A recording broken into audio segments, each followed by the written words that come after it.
Okay, it looks like we're right at 1700, so we'll go ahead and get started here. Let's see if I can't share the screen here with you. Okay, I think we're in there. So 3 March 2020, right? And we are in week 8. This is it, your last week for LDR 300. Went by fast, didn't it? Okay. So got a lot at stake for this week, and some of you coming in under the wire. And I'm still grading some of your work. I got a little bit behind because of a work situation I'm going through. Plus, I've got another class that is turning in some papers that I'm still grading. So, and then I'm starting another course on Monday. So I know that sounds the norm to you all. For your instructor, that gets to be a little bit much. So, be that as it may, tomorrow you should see your grades post, bringing you up to date on what you've done so far. Okay, some of you are missing work and you've indicated you want to turn that in. Some of you have, some of you haven't. So time's getting short. All right, so this week you're looking at discussion forum was a simple question, chapter 15. In fact, that's all you had was chapter 15, right? And very good chapter. I like a lot. What I really like about it is what it covers, in fact, of the positive emotional attractors. So just as your discussion question for tomorrow indicates, in chapter 15, you read about what this is, okay, positive emotional attractor. In other words, it's giving you an effective tool on how to change at work, at school, home, and the like. In other words, you have a couple ways of moving somebody forward. You can either attract them with a positive, or you can motivate them with a negative, with a swift kick to the rear. You know, remember the old carrot and stick analogy, leading a donkey with a carrot, and if it doesn't lead with the carrot, then you use the stick to hit it in the rear end and move it along.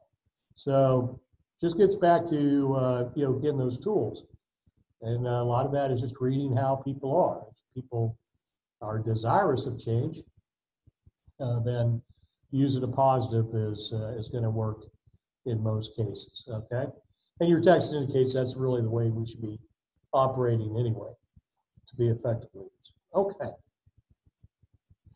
So what I want you to do is come up with a short situation that you would like to change at home, work, school, wherever, and talk about what positive emotional attractor, what particular one you would use. Fairly simple, I think. Okay? Self-insight is just one, 15.3 on page 477. And of course, your quiz only covers chapter 15 as well. All right? And then there's your leadership effectiveness paper. Okay? I'm going to check something real fast on that paper. Within the framework of turn it in, I've come to find out that there is a little glitch that sometimes gets in the system. Excuse me, a little glitch that gets in the system when using it and identifying the time frame as 0000. It can't quite handle that. And I made that mistake in another course. So let's just make sure I didn't do that here to you all.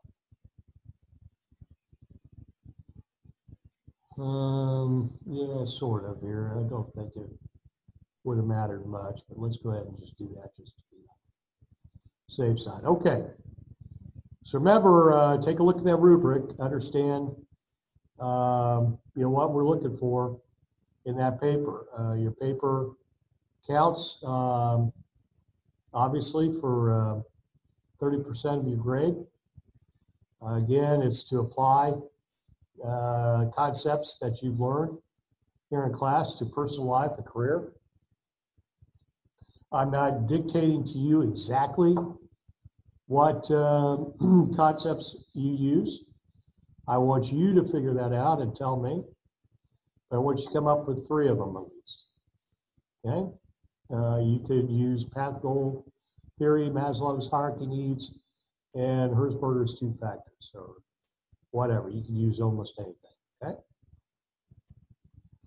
All right. Let's go to some slides and see where we are.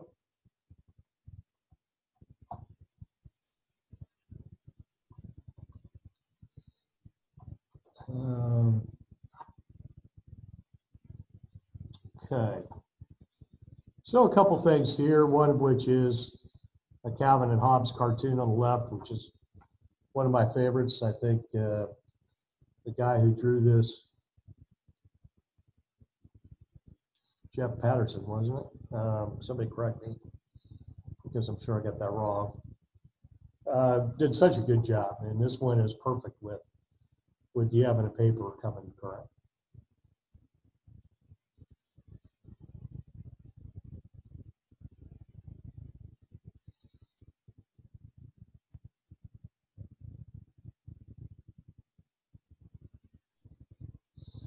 The graphic on the right is a very good one, and it says that matters what leaders do and don't do, and that is getting into the issue of culture. Okay, culture of any organization is shaped by the worst behavior the leader is willing to tolerate. In other words, what you allow will only continue. Okay, if you want a good idea of how people know what the mission statement is of your organization, look in the actions of the leadership, okay? Which is why I had you go through that little drill last week, okay? All right, then we're back to winning any argument. Still think this is pretty funny. Okay, again, on your papers, proofread, proofread, proofread, okay? All right, quiz number 7. Took a little bit of a drop, okay? So a lot of you hit a one off, but again, the majority of you did really well. We're back to just a couple that don't take the quiz for whatever reason. And looking at this, let's see, 8 A's, 9 A minuses, 3 B minuses. That's pretty good, okay? So what did we have here? Okay, so question 1 seemed to cause the most problem. And question 1 is, mission statements tend to grow and change in the face of changing technologies, economic conditions, and other environmental shifts. Oh, no, no, no. Okay, remember, page 407. Your mission statement is to be enduring. It will last. So you don't tie it to changing technologies, okay?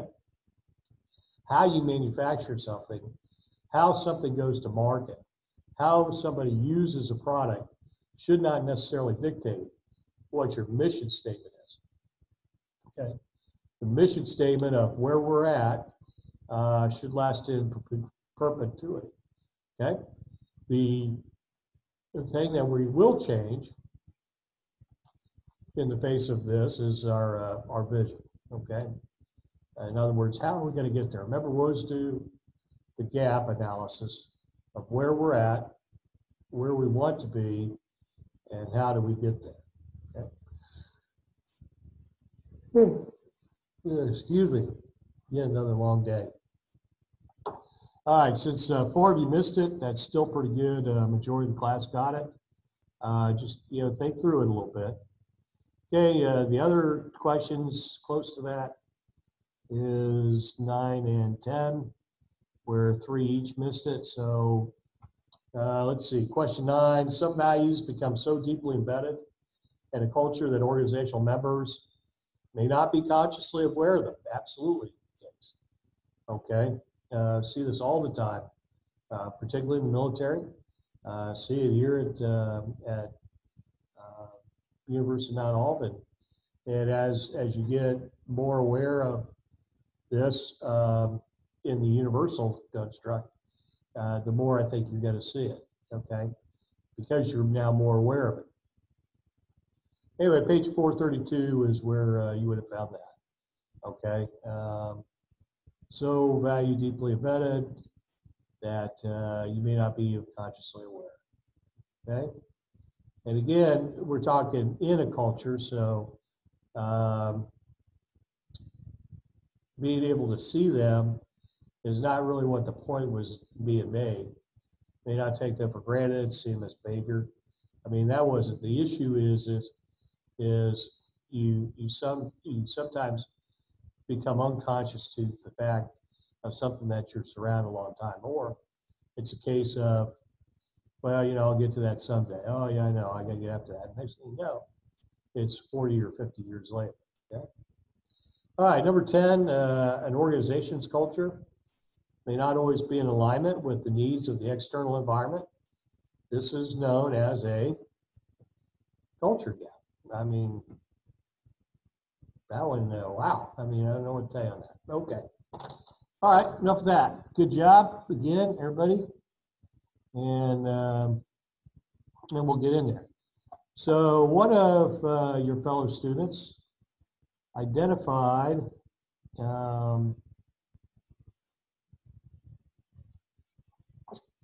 problem with a slide. So we're going to go take a look at that real fast. If I can figure out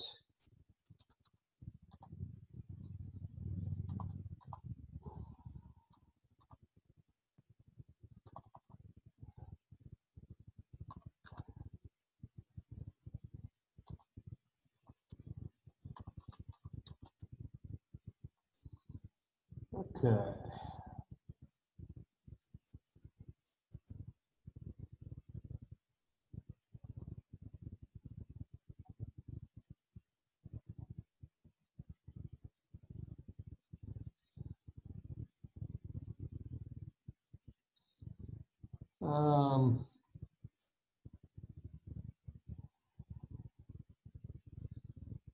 A little bit of an issue here for some reason.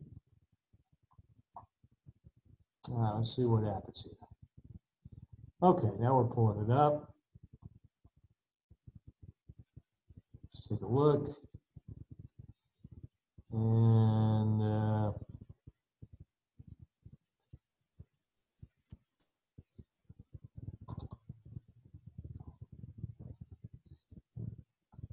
so Joe Burchett says, chapter 14, slide 59 and 60, okay? So let's take a look at that.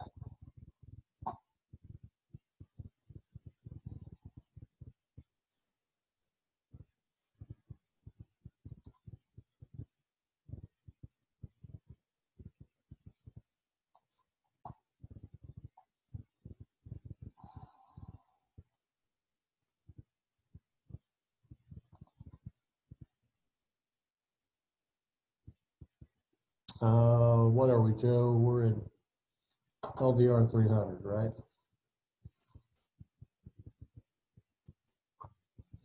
Yeah. Okay. Chapter 14. And you said, take a look at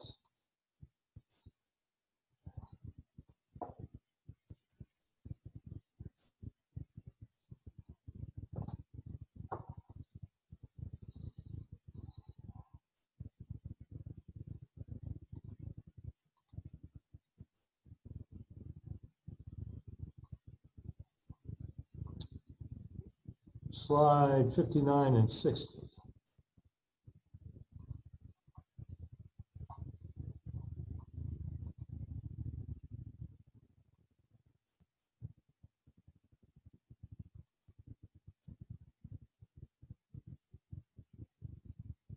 Okay.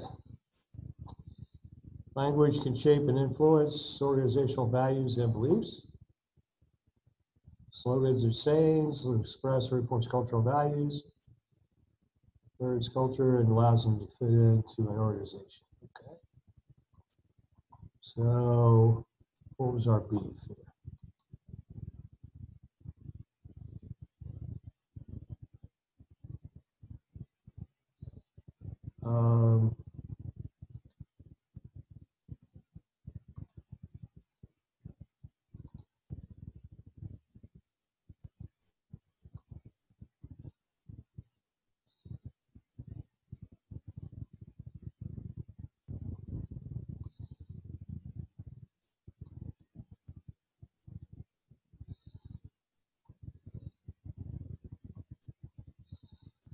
All right.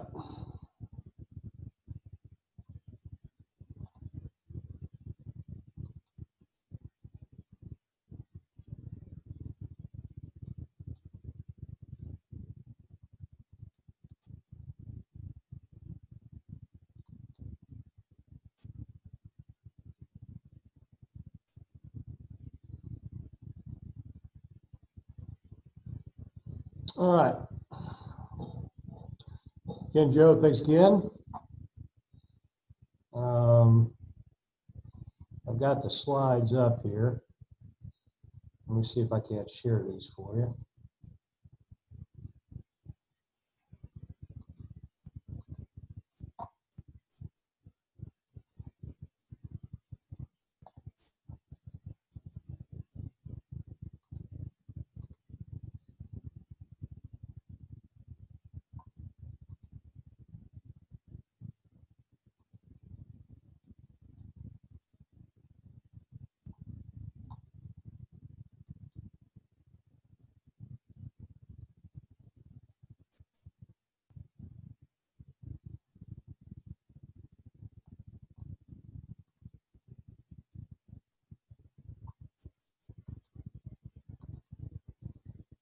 All right, there we go. Let's make sure we share it.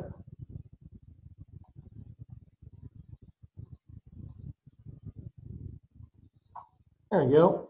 All right, so 59, specialized language. The language can shape and influence. Yep. Leaders use slogans or sayings to express corporate values. Yep. Express or reinforce cultural values through written public speakings. They should. They do. Okay, and then that becomes a process by which a person learns cultural values, norms, and behaviors that enable him to fit in. Okay, I don't agree. I don't disagree with anything here. I think points have been well made. So what happens when you name a monster after girl? Nobody can fix it. Okay, just a fun one there. All right, so I've had a couple of you come in and let me know that you're taking LDR 420 sometime in the summer. I do teach that one. I do like it.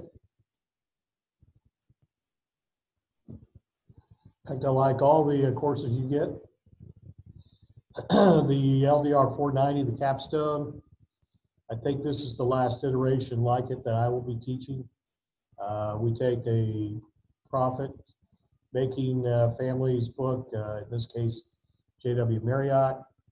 We combine and contrast that with the nonprofit book written by the former commander of the Salvation Army.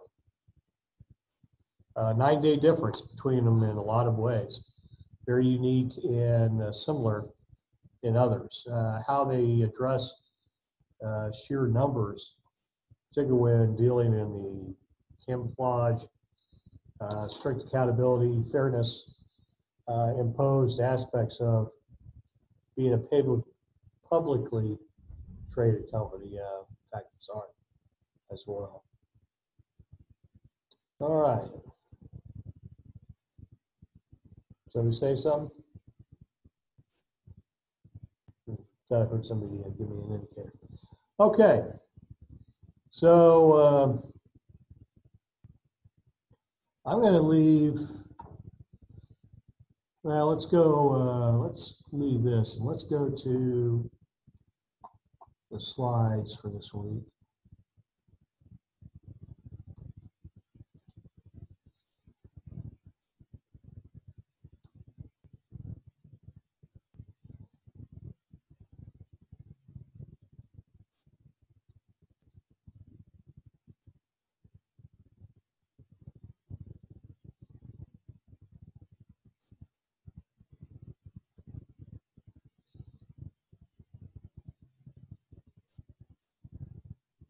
All right.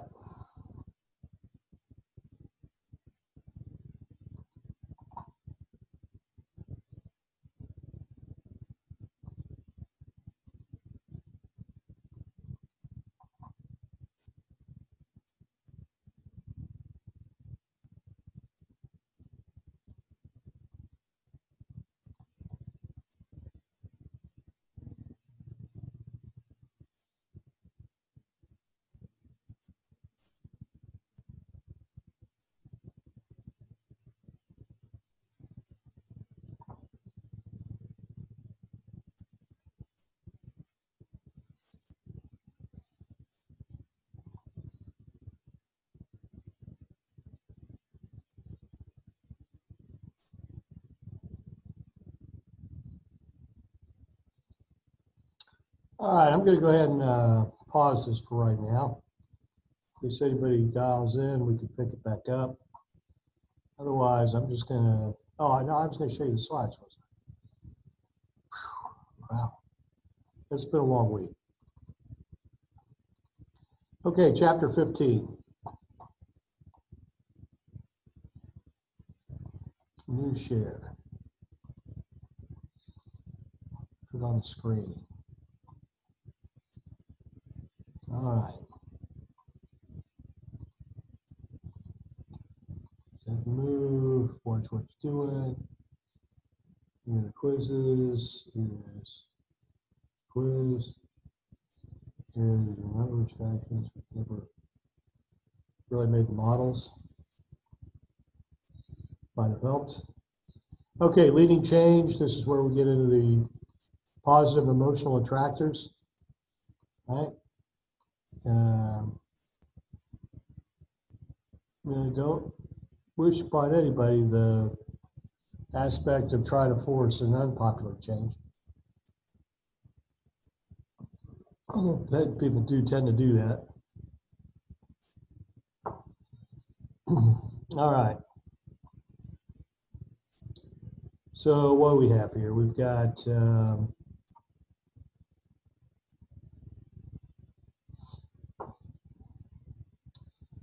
resistance to change. Here's 8-stage model. This is Connor's 8-step. Remember, step number 1, create a light a fire, or what he called a sense of urgency. Okay, if there's a crisis, this is going to move faster. Okay, and that's a good thing for us, but not for people out on the road. So we'll kind of hopefully keep it nice quiet. You'll get the 8-stage model in the later course.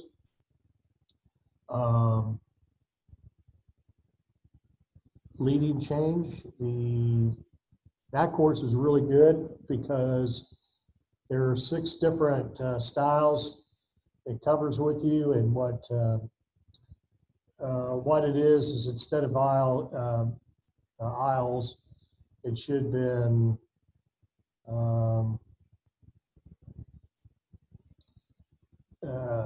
attractiveness to change, maybe. In other words, this is how you'd like to go about it, and then there was a specific process assigned each. And some, what was your change image? So are you more of a coach, or are you more of a despot? Are you one who mentors, or are you one who just likes to talk? A lot of aspects going in there. Okay, appreciative inquiry, 4 steps. I wish I could do a little better job for you on this, but quite frankly, I'm not very good on it. what it's basically telling you on any level topic that there's some appreciation or people wanting to know information about. You have to discover it. First, discovery. Second, dreams. Trying to figure out what he can or can't do. This is probably not firing up. And then question number 3. What are you doing with it? You know, what is this thing capable of bringing? And quite frankly, a lot of it is just need Ryan Kerrigan out there again, bring more of the same, turn this defense into a bunch of talented athletes into a group of winning souls.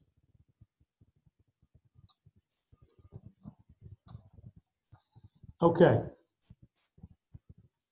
Creativity culture. Here's your brainstorming. Remember a technique.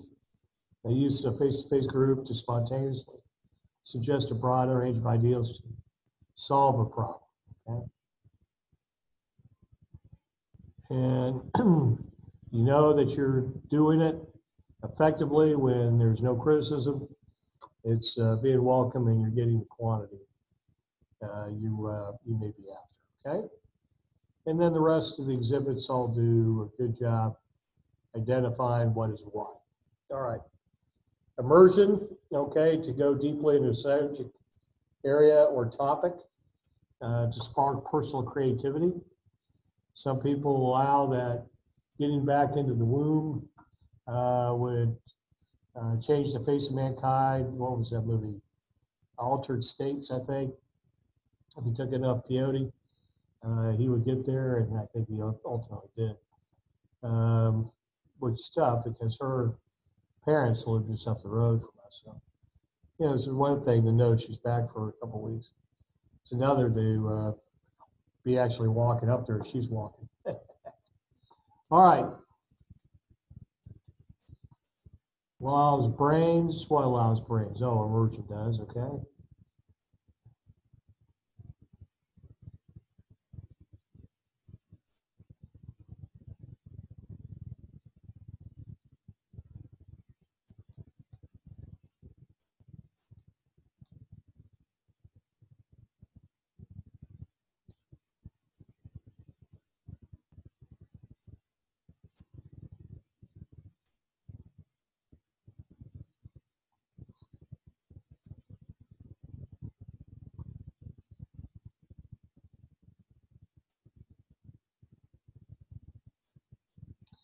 All right.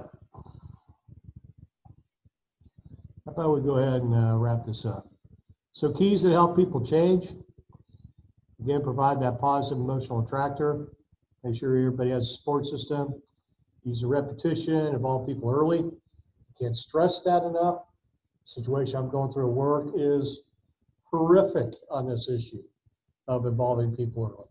It's been absolutely a disgusting display of incompetence, and it's embarrassing.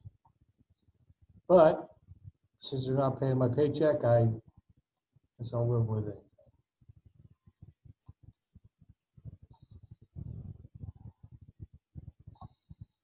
Because he's still checking out my dinner, I'll go ahead and just start shutting everything down.